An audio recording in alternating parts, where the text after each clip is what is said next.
हरे कृष्णा, राधे राधे।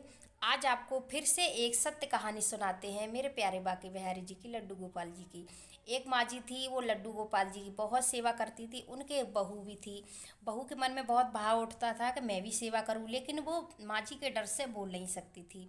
ठाकुर जी ने उसका भाव समझा और हुआ क्या, एक बार माँ जी को शादी में कहीं जाना पड़ा और माँ जी सेवा बहू को दे के गईं और समझा के अच्छे से गईं कि बहू, ठाकुर जी को स्नान करा के शीशा दिखाना मत भूलना, शीशा दिखाना। और देख, ठाकुर जी बहुत खुश हो जाते हैं। तो बहू बहुत खुश हुई कि मुझे सेवा मिली और यही भगवान जी का बहुत बहुत धन्यवाद करती है। अगले दिन बहू जल्दी उठती है, जागती है, ठाकुर जी को स्नान कराती है और शीशा दिखाती है श्रृंगार करने के बाद। हुआ क्या कि उसने देखा बहू ने कि ठाकुर जी तो हंसे नहीं। जब नहीं हंसे तो उसने सोचा शायद मैंने अच्छे से स्नान नहीं कराया। फिर उसने स्नान कराया ठंडे पानी से। सर्दी का मौसम था। ऐसे करते करते उसने कई बार स्नान करा दिया ठाकुर जी को, तो ठंड बैठ गई। गोलोक में ठाकुर जी और राधा जी एकदम, भगवान कृष्ण कांपने लगे ठंड की वजह से। ठंडा ठंडा पानी, राधा जी कहने लगी कि प्रभु क्या हुआ। भगवान कहते हैं देखिए कितनी भोली भक्त है, ये बार बार मुझे ठंडे पानी से स्नान करा रही है और मुझे तो गर्म पानी की आदत डाली है मैया ने, और ये मुझे ठंडे पानी से स्नान करा रही। तो राधा जी कहती हैं ऐसा क्यों।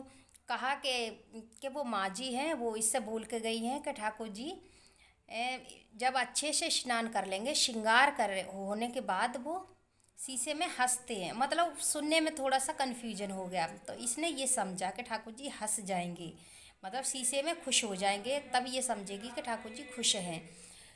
तो राधा जी कहती हैं प्रभु हंस जाइए ना, हंस जाइए, बहुत भोली है, बहुत भोली है, आप हंस जाइए। नहीं, आप नहीं हंसेंगे तो ये ऐसे ही शाम तक आपको स्नान कराती रहेगी ठंडे पानी से।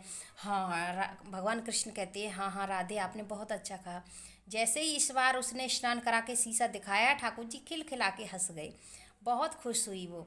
फिर भोग लगाती है, भोग लगाती है, बहुत भाव से मन से भोग लगाती है। खूब सेवा उसने करी। कुछ समय के बाद माँ जी आती हैं। माँ जी ने आते ही पूछा, बहू हमारे लाला की सेवा कर रही है ना अच्छे से। हाँ हाँ माँ जी, बहुत अच्छे से सेवा की है। माँ जी आती है, माँ जी देखती हैं कि लाला बड़े कुछ खुश से लग रहे हैं। माँ जी ने पूछा बहू कैसे कैसे सेवा करी, तो कहा कि ऐसे ऐसे सेवा करी। और ठाकुर जी रोज़ हंसते थे। अगले दिन फिर माँ जी ने सेवा ले ली। माँ जी अपने हाथ से जब स्नान कराती हैं, और पर ठाकुर जी हंस नहीं रहे, कुछ उदास से लग रहे। बहू आती है, कहती है माँ जी ठाकुर जी तो हंसे नहीं हैं, अब ये शीशा में मतलब हंसेंगे। वो बहू कहती है अभी हंसेंगे ये।